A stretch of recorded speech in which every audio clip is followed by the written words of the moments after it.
and my father are darker than me. So it reached back on me, but I was always raised to be proud of my heritage, and I've always was raised as well to not discriminate on anyone due to their race, creed, or color. And I instill that in my kids. But some people are not raised like that. They walk around all their life and they go home and they hear racial things against other nationalities. They go to school and hear it. They go to church and hear it sometime. You don't think it, but it's out there their whole life. So it's good that it's sad that lives had to be lost for this to happen, and lives are continuing to be lost during this protest, this worldwide protest, and it's a scary thing. My son, 20 years old, in Dallas, Texas, he's a good kid. He doesn't hang out in the streets all night like I did. I wasn't a bad kid, but I wasn't stellarly good like he is. I don't have to worry about him, but there's still a fear, just a minor traffic stop or him just standing outside. These are regular occurrences where an individual of African descent can be just relaxing in his own yard, and you get harassed by a police officer because some neighbor down the street that is not of African descent is looking at you as suspicious, so they call the police, and then the police comes and everything turns bad because automatically the police officer is terrified because of all of the things he's heard about males of African descent, and he's nervous. He doesn't know what to expect. He's heard all of these racial things, these racial slurs and everything. So in his mind, his mind automatically turns to kill, defense mode. He's grabbing his gun, he's grabbing the taser, he's grabbing his nightstick, and it's ridiculous, man. It's ridiculous, but it's out there. This is the world we live in. So I'm glad that worldwide it's being recognized, and people are standing up for it. People are standing up for equality of all people. There's nothing wrong with you having pride in your race. If you want to go out and yell Asian power, white power, that's your prerogative. And this is the country that we live in. It's a freedom of speech. If I tell you can't say that, then I shouldn't be able to say mine, and I don't want that. If I want equality and justice for all people, that's what it should be. But it's a one-sided thing here in America and worldwide.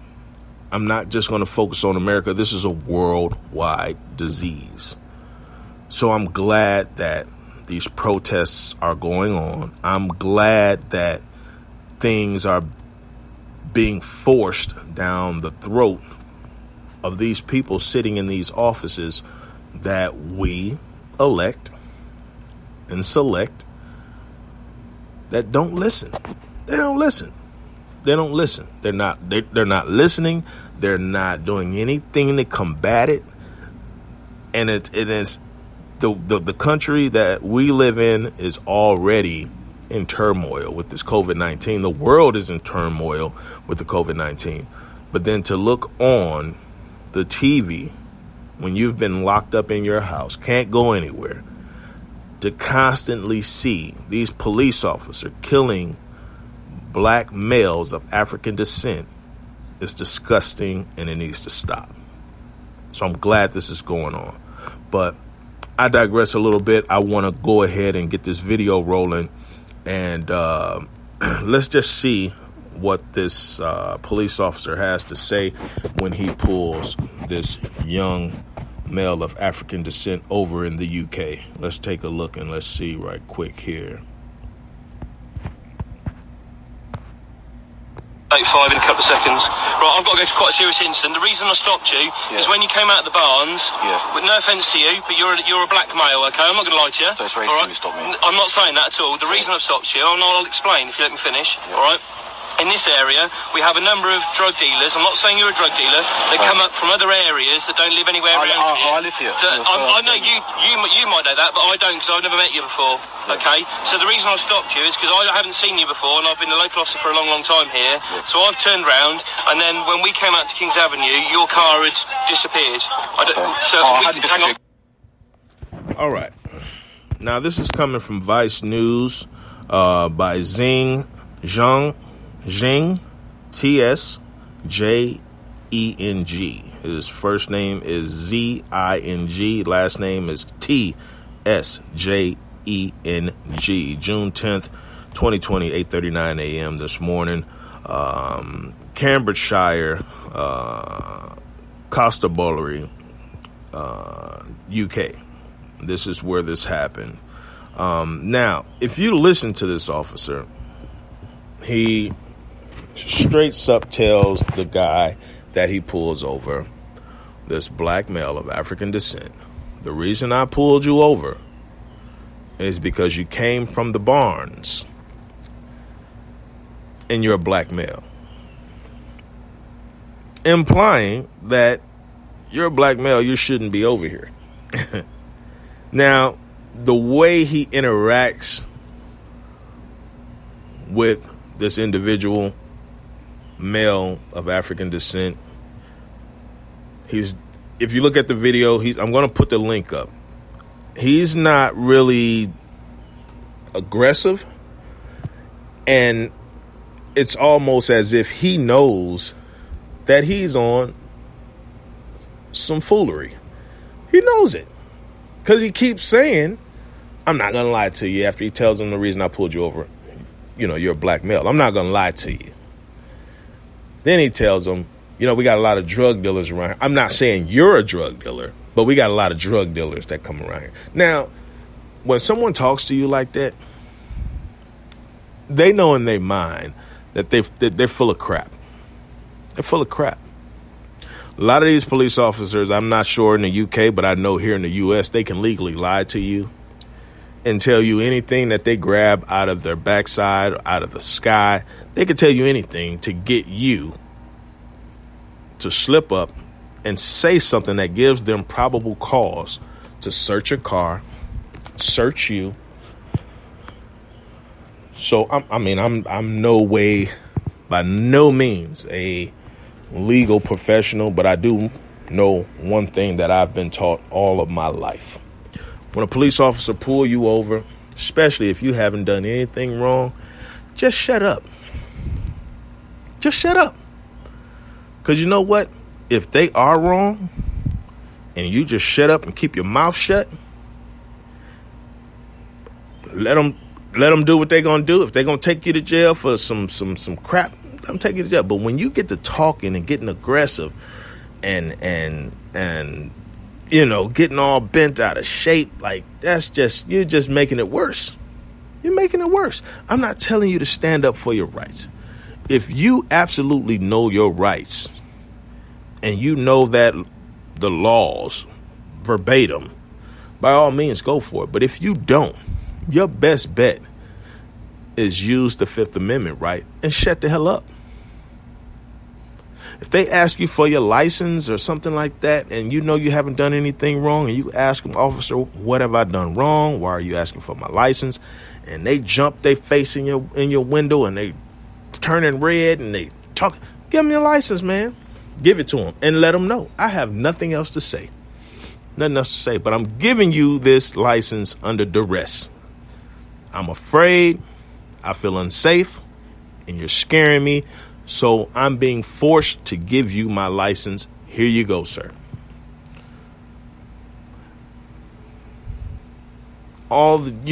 cussing them out and jumping out of the car, hopping around and beating the car up and all. Don't do that. That's what they want you to do. That's what they want you to do, so they can put a couple of hot ones in your arse. So chill out. You have rights. You know you have rights. You'll handle that in court. All judges are not. I put it like this. When a judge has so many cases to handle and he sees something like this come across his table, okay, I'm not going to say that there's not any racist judge that would love to put you under the jail for something small like that. Yes, it is. But that's why you get a lawyer. And most of these judges will see something like that and they're going to dig in that police officer's tail because, first of all, you're wasting my time. You're wasting taxpayer money. You're wasting the time of this citizen, and you're wasting your time. You could be doing something else. That's just my suggestion, y'all. That's just how I handle things. Do what you please, but I'm glad this is being noticed. I'm glad this is being pushed to the forefront of everything. This COVID-19 is not overshadowing this tension in the nation that arose from George Floyd, Ahmaud Arbery, and dozens and hundreds of others. I always tell people these are the people that you seen on TV and know about. What about the thousands more that didn't have a camera, didn't have a voice, didn't have no one to speak up for them? It's a regular occurrence and it needs to stop. It's going all over the corporate world as well that, CEOs are starting to get put on blast. Bloomberg published yesterday, June 9th at 10:02 p.m. Where's the Michael Sin, CrossFit CEO, latest to depart in America's racial reckoning. It looks as though the CEO, CrossFit Inc. Chief Executive Officer Greg Glassman is out at the fitness company he co-founded. The latest senior leader to step down as the U.S. reckons anew with its history of racial injustice and police brutality. Quote, I created a rift in the CrossFit community and unintentionally hurt many of its members, Glassman said, unquote, Glassman said in a statement late Tuesday. On Saturday, in response to a tweet calling racism a critical public health issue, Glassman replied, it's Floyd 19. Quote, it's Floyd 19, in reference to George Floyd, the unarmed black man who died at the hands of a white police officer in Minneapolis. And that's just unsensitive, man. That's unsensitive, but that's all right. He got his tail up out of there. Also, he had that particular company had a few partnerships with a few reputable shoe companies, and they removed it. A lot of things are happening. Television networks and streaming services are now reconsidering some popular classics. Netflix and the BBC pulled reruns of sketch comedy shows like Little Britain over its repeated use of blackface. HBO Max removed Gone with the Wind, Variety reported, though the Oscar-winning Civil War epic may later return with a note attached to explain controversies over the 1939 film rosy portrayal of slavery. Paramount Network canceled the long-running police reality show Cops. So people are starting to listen. They're starting to listen, and they're starting to take action. You have people of all nationalities are disgusted, and we're just fed up as a nation. As a nation, everyone is fed up. There was a